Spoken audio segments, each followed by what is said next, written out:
Hello my family, কেমন আছো তোমরা সবাই?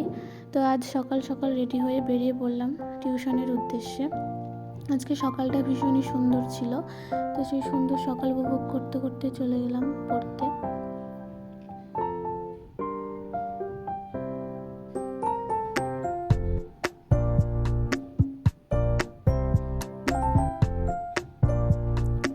তো প্রাইভেটে এসে একটু বিদ্যা অর্জন করে নিলাম, করে দিন